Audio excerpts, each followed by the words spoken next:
Do you need a dispatcher to make money?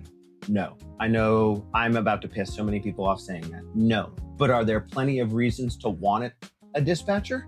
Absolutely. Let's talk about it. How much time do you want to save? And here's the thing, and I'd actually make the argument for dispatchers if you want. A dispatcher is somebody who finds a load for you, right? They're a middleman. I'm going to piss off a lot of people by saying this. I don't think dispatchers should be submitting invoices for you. I don't. I think that there is a much bigger risk to it than it's worth, especially with some of these carriers out here that act all goofy. But let's say that they didn't do something right, or something didn't get factored properly, or whatever, what have you, doesn't matter. Who's the first person they're going to blame? Exactly. That right there is 100% why I don't think any dispatcher worth their salt should be farting with factoring. People can submit their own stuff, and at a certain point in time, like, we try to lead that horse to the proverbial water, and I've even made jokes about intentionally shoving the horse's face into the water to make it drink and go, dude, you're thirsty, drink, and the horse still pulls its head up and goes, nah, I'm good. So take that for what it's worth. Submit for your people or don't, whatever. While we're talking about that time, though, a dispatcher will help keep you organized, can most certainly respond to emails for you, especially if they're included on the chain. They are going to be able to kind of deal with some other issues for you. Let's say you're dealing with detention stuff and it's 3 o'clock in the morning and you need sleep, you need your 10-hour rest break, that kind of stuff.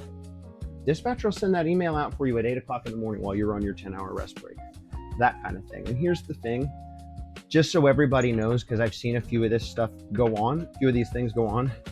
You do not pay a dispatcher up front at all, ever. If they ask you for upfront money, it is a scam, 100%. Now, be prepared to put a card on file or sign some kind of paperwork saying that, if this dispatcher finds you loads and makes this kind of money for you and you refuse to pay, that dispatcher should have every right, in my opinion. They do have every right to charge your card, which, you've done. But I love a public execution. That dispatcher should have every right not only to blast you publicly, but probably, at least 2 times double the amount what you owe them, because that's messed up. You don't do that. They're out here risking their livelihoods too. They keep paperwork organized for you. Maybe they've got a TMS that they use, and they upload BOLs, rate cons for you in perpetuity, your maintenance records, all that stuff. Like, all of that should be kept around anyhow. While we're talking about maintenance records, you guys should be keeping, at the very least, an Excel sheet, all the work that you guys are doing on your vehicles. Because if anything were to happen, God forbid, the first thing a lawyer is going to do, besides pulling your logs, they're going to look for maintenance records. And if they can't find any, a lawyer is going to try to make the argument and say that you don't care about your equipment, you don't care about anybody else on the road, that's why you were out on the road driving the way that you were, or anything like that. And then you're going to say, no, I do care. And they're going to say, you don't even have records for maintenance.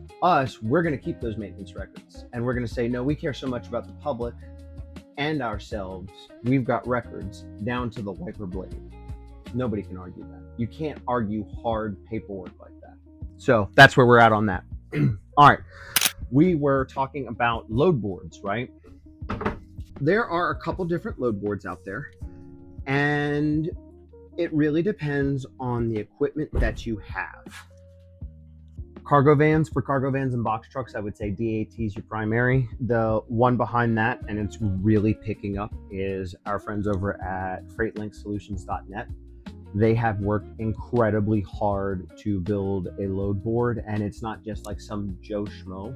It is a full-blown, like, broker's load board, bringing people in daily, carriers. I mean, from a customer shipper standpoint, not only do you get to see a picture of the equipment before it even shows up, the ultimate goal is for you as a shipper to also put up pictures of the freight.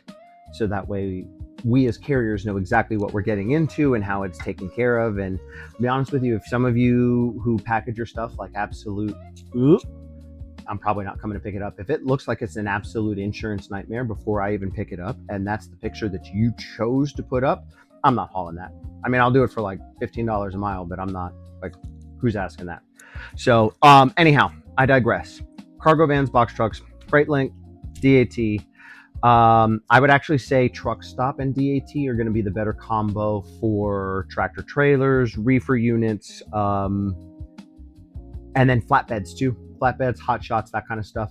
There's a lot of car moving stuff on truck stop. You guys noticed that I left a load board out.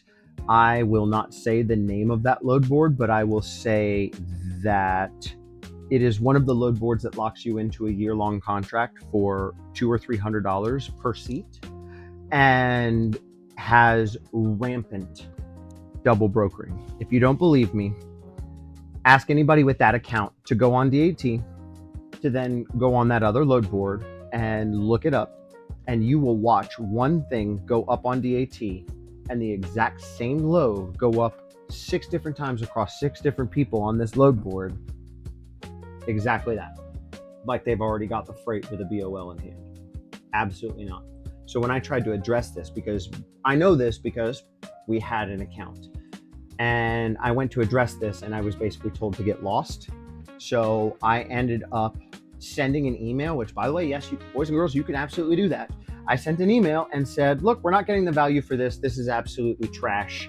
I'm just going to throw a number out there. This was not the number, but I proverbially just said, like, I'll pay you, we owe you $1,000 left over this contract or whatever. I'll give you like $700 to just be done with it. Close the account, bill me right now, and just be done. And surprisingly enough, within about 36 hours or so, I got an email back and said, completely accepted, not a problem. Do you want me to bill your credit card right now? Yeah, send me a confirmation email too. So I won't do business with them. Somebody I know and trust is going to have to actually vouch for them and say that like they've gone out of their way to kill a lot of that goofiness. So bump that noise. There are other load boards out there for people who are just getting started in the industry. A good possibility to check would be Truck Smarter. And the reason I'm recommending that to you right now is because Truck Smarter is free and it won't cost you anything. And if you are somebody who is just trying to learn and get familiar with the industry, then that could be a really useful tool to you, because you can basically just treat it like you're a regular carrier. The best load boards to use, again, if you're moving cars, things like that, I'd say Truck Stop. If you're just a regular box truck carrier and you just want to pick one for now, I would say DAT. Cargo vans, DAT as well. But I do think that you have the added benefit, and box trucks too, but you have the added benefit of the FreightLink solution being offered, kind of available to you. They seem to be kind of in the Southeast, and I've seen a few coming out of Louisiana, Texas, and Arkansas. But again, I've already heard that like more and more onboarding daily. That about sums that one up. Honestly, guys, I think this is a pretty good place to start, to stop.